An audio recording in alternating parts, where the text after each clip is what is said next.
wabarakatuh. Sebelumnya, selamat siang bagi rekan-rekan semua yang sedang menjalankan aktivitasnya sebagai mahasiswa maupun bekerja. Dan perkenalkan, nama saya Fajri Pauji. Di sini saya akan memandu acara yang bernama Bedah Toleransi. Yang dimana di acara ini kita akan mengedukasi kepada teman-teman semua tentang toleransi dari sudut pandang agama Islam maupun sudut pandang agama Kristen Katolik. Nah, sebelumnya saya akan mengucapkan selamat berlebaran. Mohon maaf lahir dan batin kepada teman-teman semua yang merayakan. Semoga setelah lebaran ini hati kita menjadi suci kembali dan terlahir kembali dari dosa-dosa yang telah lampau. Nah, sebelumnya perkenalkan, di sebelah kanan saya ada Mas Adito. Selamat siang Mas Adito, gimana kabarnya? Puji Tuhan, baik. Baik sekali. Mas Adito ini dari agama Kristen Katolik ya? Ya, benar. Mas Adit, sekarang kesibukannya gimana aja nih? Kesibukan selain di kampus ya? Iya. Nah, saya ikut dua organisasi. Yang pertama itu Komunitas di Ekonomi Pembangunan sendiri, yaitu belajar bersama mahasiswa. Dan yang kedua itu UKM Persekutuan Mahasiswa Kristen Universitas Sidoarjo. Nah, Mas Adit, jadi Mas Adit ini mengikuti dua UKM ya, atau unit kegiatan mahasiswa.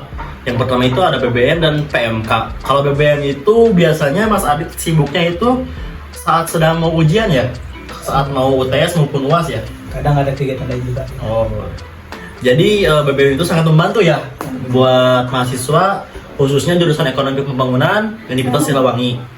Nah, lalu yang ingin saya tanyakan, PMK itu apa sih? Kalau boleh tahu? Kalau PMK itu Persekutuan Mahasiswa Kristen. Nah, jadi dalam PMK ini kita yang beragama Kristen dan Katolik itu dipertemukan, dan kita itu berbuat pelayanan atau semacam kegiatan yang memang benar-benar hanya diikuti oleh mahasiswa Kristen dan Katolik. Seperti apa itu kegiatannya Mas Adit? Kalau boleh tahu? Contohnya pelayanan dalam perayaan Paskah, Natal, dan lain-lain. Apakah ada pembaktian kepada masyarakat seperti bakti sosial dan lain-lain? Ada di salah satu proker terdekat nih, ada di Dies Natalis. Di situ nanti ada PMK Peduli. PMK Peduli itu bisa seperti apa? PMK Peduli itu nanti kayak ibaratnya kita memberikan semacam sedekah kepada orang yang membutuhkan. Bagus sekali nih ya buat teman-teman semua. Ya, terkhusus yang beragama Kristen, Katolik maupun Protestan bisa mengikuti PMK ya, khusus untuk mahasiswa Unsil tapi ya. Nah, kita lanjut aja nih, Mas Adit, kan kita ini di acara betul ini kita akan bedah toleransi ya. Kita akan mengetahui toleransi itu dari dua perspektif. Yang pertama ada dari Muslim maupun Kristen. Nah, yang ingin saya tanyakan ini apa ya? Bentar. Apa sih arti toleransi menurut agama Mas Adit sendiri, yaitu agama Kristen Katolik? Oke, kalau arti toleransi itu, kalau yang dari saya baca di Alkitab itu, saya dapat mengambil arti toleransi itu dari dua nats Alkitab. Yang pertama itu dalam Yohanes 13 ayat 34, yaitu aku memberikan perintah baru kepada kamu, yaitu supaya kamu saling mengasihi. Sama seperti aku telah mengasihi kamu, demikian pula kamu harus saling mengasihi. Nah, di situ dapat diartikan kita mengasihi orang tanpa memandang latar belakang. Nah, hal tersebut juga dapat diambil pengertiannya dari Matius 22 ayat 39 yang isinya, dan hukum yang kedua yang sama dengan itu ialah kasihilah sesama manusia seperti dirimu sendiri. Nah, seperti itu teman-teman ya. Jadi setiap agama itu mempunyai arti sendiri ya untuk toleransi itu sendiri. Nah, menurut agama Islam, toleransi atau as-samahah dalam bahasa Arab adalah konsep modern untuk menggambarkan sikap saling menghormati dan saling bekerjasama di antara kelompok masyarakat yang berbeda-beda secara etnis, bahasa, budaya, politik maupun agama. Nah, jadi untuk teman-teman semua, setiap agama itu harus mempunyai sikap toleransi ya, untuk tidak terjadinya perpecahan belah atau terjadinya perselisihan lah ya. Nah, lalu saya ingin nanya nih ke Mas Adit, bagaimana sih cara mengimplementasikan toleransi dalam kehidupan sehari-hari maupun dalam kehidupan bermasyarakat? Menurut saya sendiri, kalau misalnya tentang bagaimana menyikapi toleransi itu, Ya mungkin kita harus tahu dulu siapa lawan berbicara kita. Nah, ketika kita mendapatkan sebuah perbedaan dari kita dan lawan bicara kita ini, disitulah toleransi ini dibutuhkan. Toleransi ini letaknya pada saat kita dapat menghargai perbedaan itu sendiri. Nah Mas Adit, kan di bulan puasa kemarin itu emang agak berat ya. Kan Mas Adit itu emang udah maba ya di sini ya. Terutama kan Mas Adit berasal dari mana? Sumatera ya. Tepatnya di mana Mas Adit? Di Medan. Di Medan ya. Kan Mas Adit datang ke sini ke kota Tasikmalaya itu untuk berkuliah itu kan emang pastilah punya rasa culture shock gitu kan ya. Lihat orang-orang di Tasik itu kayak gimana. Nah lalu di saat bulan puasa kemarin itu kan pasti ada ya Mas Adit menemukan kesusahan lah untuk mencari makanan maupun untuk menjalankan aktivitas sehari-harinya seperti itu. Nah bagaimana Mas Adit kemarin pengalamannya saat bulan puasa? Mungkin di awal puasa itu saya memang kayak susah. Agak susah ya. Nah, tapi setelah beberapa hari, nah di situ mulai beradaptasi dan kebetulan teman-teman di kos itu juga membantu untuk beradaptasi. Kalau boleh tahu teman-teman di kos itu ada yang Kristen juga? Kalau di kosan itu sih nggak ada yang Kristen sih. Nggak ada ya. Nah saat umat Islam menjalankan ibadahnya nih, Mas Adit ada gak rasa kayak kan kalau misalnya sore itu kan ada kayak gangguan gitu, suara-suara berisik lah. Mas Adit suka gak ngerasa risih gitu? Itu bisa berbelok dari toleransi ya kalau menurut Mas Adit sendiri? Kalau saya sendiri sih merasa risih itu enggak, karena gimana sesuai dengan agama masing-masingnya. Jadi kalau misalnya menurut agama ini gimana, menurut agama ini gimana, ya kita kembalikan ke agamanya kembali gitu. Nah, menurut Mas Adit ini contoh perilaku toleransi menurut agama Mas Adit gimana nih? Contoh toleransi? Iya. Contoh toleransi itu mungkin ketika tidak mengganggu orang ibadah lah, contohnya. Untuk mengejek bisa mencorangi dari toleransi nggak kalau menurut Mas Adit? Tergantung orangnya. Kalau misalnya menurut saya itu, kalau misalnya itu masih konsepnya bercandaan, itu masih bisa diterima. Tapi kalau misalnya udah candaannya itu telah membawa Tuhan, itu kayak menurut saya udah sedikit mencoreng toleransi. Mencoreng toleransi ya. Nah begini Mas Adit, ini saya ada video nih ya, video dari salah satu platform TikTok yang dimana ada sifat yang mencorangi toleransi, yaitu seperti kolaborasi ya nampaknya. Nah bisa dilihat sendiri seperti ini Mas Adit videonya, bentar. Nah ada patung 3 agama, sehingga teman-teman semua. Patung yang kamu lihat ini adalah sebuah patung yang mengundang kontroversi dari 3 agama, yaitu Yahudi, Kristen, dan juga Islam. Patung yang bernama Stairway to Heaven ini diciptakan oleh seorang seniman Spanyol yang bernama Eugenio Merino. Patung ini menggambarkan cara beribadah dari 3 agama yang berbeda, dengan tingkatan yang paling bawah adalah Islam, yang di tengah adalah Kristen, dan yang paling atas adalah Yahudi. Di tahun 2010, Kedutaan Besar Israel di daerah Madrid mengecam karya seni ini dengan mengatakan patung tersebut dianggap kontroversial. Karya seni ini dipamerkan pertama kali di Madrid dalam acara pameran seni kontemporer Arco ke-29. Tapi kenapa orang Yahudi paling tidak suka dengan lukisan itu, padahal cara ibadah Yahudi paling atas? Ternyata, jika dilihat secara seksama, harusnya orang Yahudi menyukai lukisan tersebut karena mereka berada di bagian paling atas. Meskipun begitu, para pengunjung Yahudi tidak menyukai dan mengeluh soal patung ini.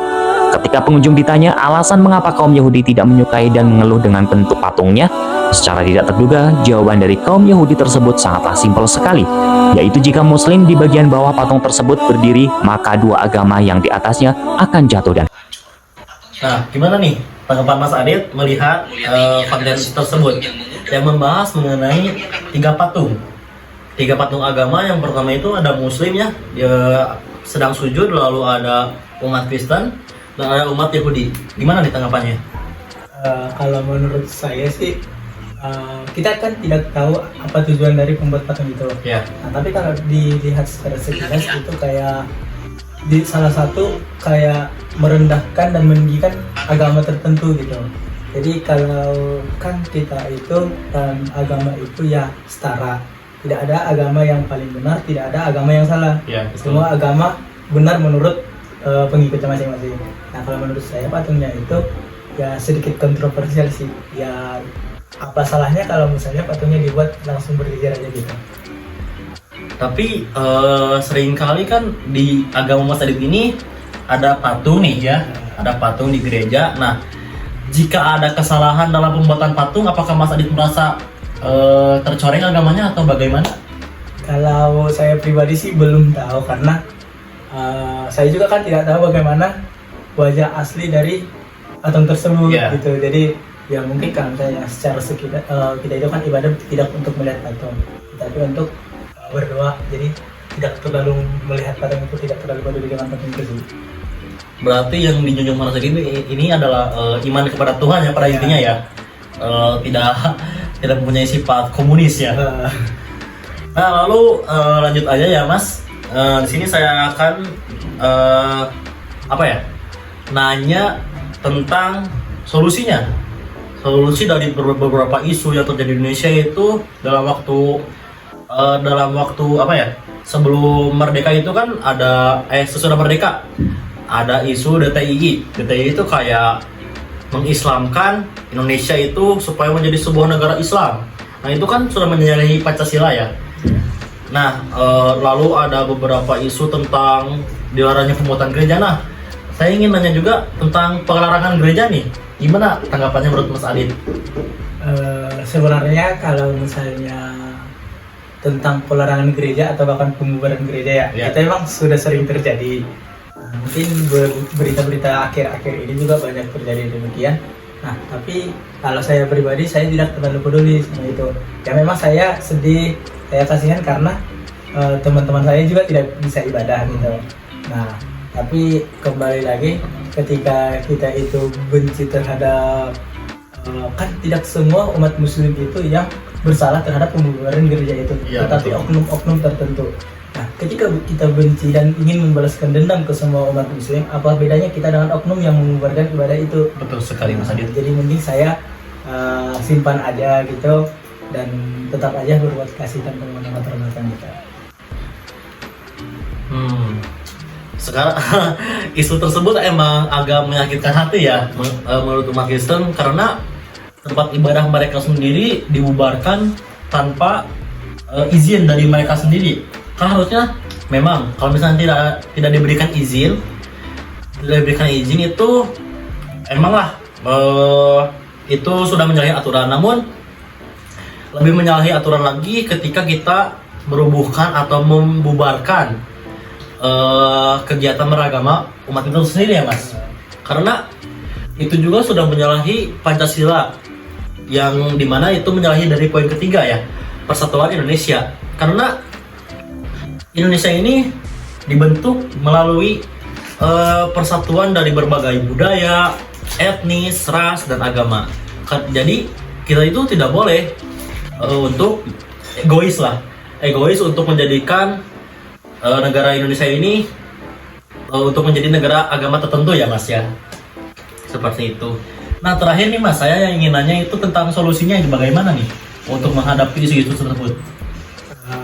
Ya tetap aja ya kembali curhat terakhir itu paling kepada Tuhan juga. Kepada Tuhan juga. Ya isu solusi terbaik itu paling cuma cerita kepada Tuhan. Ya mungkin Tuhan bisa membantu gitu. Nah mungkin saya juga ingin menyampaikan sedikit tentang keberagaman India dan tentunya toleransi. Nah kita sebagai negara dengan menjunjung tinggi arti dari Bhinneka Tunggal Ika. Nah mungkin ketika kita berbeda, kita itu ada keunikan dan keindahan. Nah ketika kita cuma satu sejenis kita itu mungkin tidak memiliki apa sih yang mau dilihat orang terhadap negara kita gitu. Itu.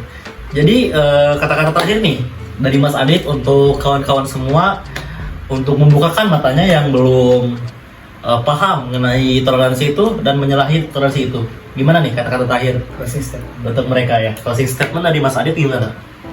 Kalau kata terakhir, kata penutup dari saya itu ya paling kita harus meningkatkan terlebih dahulu apa yang arti dari toleransi itu sendiri ketika kita dapat memahami arti dari perbedaan. Dan kalau misalnya itu tentang agama, tidak ada agama yang mengajarkan bahwa agama lain itu salah, dan tidak ada juga ya tentunya yang diajarkan itu agama kita itu agama yang benar, dan tidak agama lain itu bukan berarti agama yang salah. Nah, jadi apa salahnya kita berbuat kebaikan tanpa memandang latar belakang orang lain. Paling itu saja. Seperti itu. Terima kasih Mas Adit atas waktunya. Sebelumnya mohon maaf saya ganggu waktunya sedikit. Nah, semoga Mas Adit bisa menjalankan hari-harinya dengan penuh berkah dan penuh keceriaan lah ya, untuk menjalankan kesehariannya sebagai mahasiswa yang bergelut dalam organisasi PMK dan BBM ya. Ya, seperti itu. Nah, jadi gitu teman-teman. Kita itu tidak ada agama yang mengajarkan tentang keburukan. Agama kita baik, belum tentu agama yang itu buruk.